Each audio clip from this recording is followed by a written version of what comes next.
memang amat sangat mudah menyebar dan tadinya kita kira menyebabkan angka kematian yang sedikit, namun kalau melihat banyak yang antri untuk di krematorium, jadi kita belum tahu ke depannya. Jadi ada kemungkinan memang bisa menyebabkan kematian yang tinggi. Dan sekarang yang BA.5.2 dan BF.7 ini di Cina sudah 80%. Jadi beda sekali dengan juga varian baru yang di Amerika. Dan karena Cina sekarang datanya menjadi agak sulit diakses, jadi kita belum tahu apakah akan ada varian baru lagi atau tidak, varian yang lebih baru lagi. Berarti bisa dikatakan apakah lebih mematikan, Pak, dari varian Delta, mungkin yang paling berbahaya?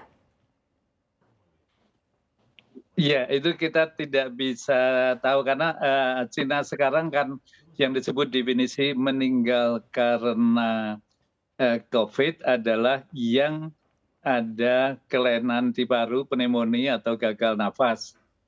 Jadi kalau pasien dengan usia lanjut dengan ada penyakit jantung koroner, kemudian kena COVID dan meninggal, itu penyebabnya dianggap bukan COVID. Jadi agak sukar menilai jumlah kasus kematian yang real di sana.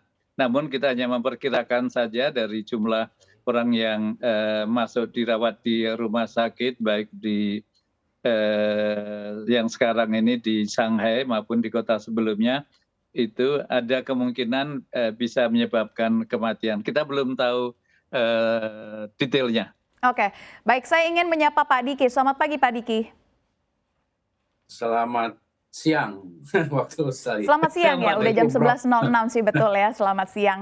Baik, Pak Diki, kalau tadi Pak Zubair menyampaikan memang belum ada informasi lebih lanjut. Apakah saat ini pemerintah sudah mencoba untuk melakukan penelitian terkait varian ini atau seperti apa yang Bapak ketahui sampai saat ini, Pak Diki? Ya, kebetulan saya salah satu yang memang terlibat ya dalam level global karena saya peneliti global security terkait situasi tidak hanya China, sebetulnya juga Amerika. Diskusi kita selama ini dan terakhir bahkan kemarin memang betul sekali disampaikan Prof. Zubairi ya. Jadi bahwa banyak data yang memang belum terlalu utuh bisa kita lihat ya, kaji.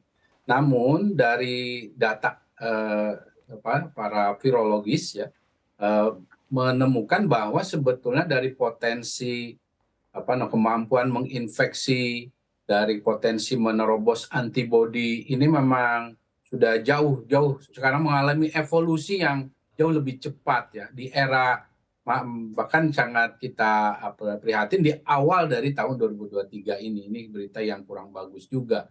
Bahkan kalau dari Amerika ini berita lebih perlu diwaspadainya adalah XBB 1.5 ini bahkan cenderung berpotensi menimbulkan gelombang global ya, karena kemampuan dia dalam hasil mutasi ini ya, kemampuan dia dalam menginfeksi ini tadinya kalau bayangan sederhananya ACE reseptor kita, tubuh kita ada reseptor namanya ACE2 itu harus banyak, sekarang sedikit pun dia bisa nempel gitu. Kemudian dia bisa cenderung bertahan lebih lama di sel tubuh. Dan ini yang artinya sebetulnya sekali lagi pada era ya 2023 ke sana ke depan, kemungkinan memang tantangan lebih besarnya bukan di keparahan masuk rumah sakit maupun kematian, tapi walaupun itu bisa terjadi terutama pada komunitas yang boosternya sangat rendah gitu.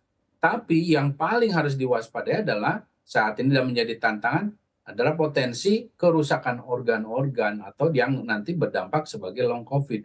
Nah ini yang dibawa oleh subvarian-subvarian era yang saat ini ada dan bersirkulasi terutama di China maupun di Amerika Serikat itu. Dan perbedaannya kalau tadi misalnya saya menambahkan sampaikan Prof. Zubairi ya, jadi yang BF7 ini saat ini kan salah satu yang mendominasi di China, angka reproduksinya itu bisa sampai 18 ya di beberapa lokasi karena apa namanya, ini juga diduga karena sebagian dari penduduk di situ memang belum memiliki booster atau cakupan boosternya dalam artian booster yang efektif menghadapi subvarian Omikron ini belum memadai.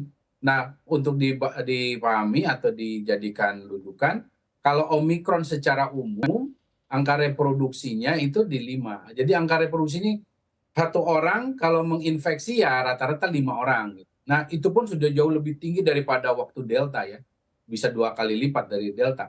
Nah, yang BF7 ini dari satu orang bisa sampai 18 orang. Ini yang terjadi di China sekarang. Makanya pemerintah China sendiri dalam ya ini diskusi dengan para ahlinya memperkirakan infeksi harian itu memang bisa setidaknya 1 juta ya, setidaknya bahkan di satu kota bisa 1 juta gitu. Jadi ini yang bisa saya sampaikan. Sekali lagi apa yang terjadi di China ini perlu menjadi perhatian kewaspadaan kita dengan ya tetap menerapkan mitigasi pencegahan.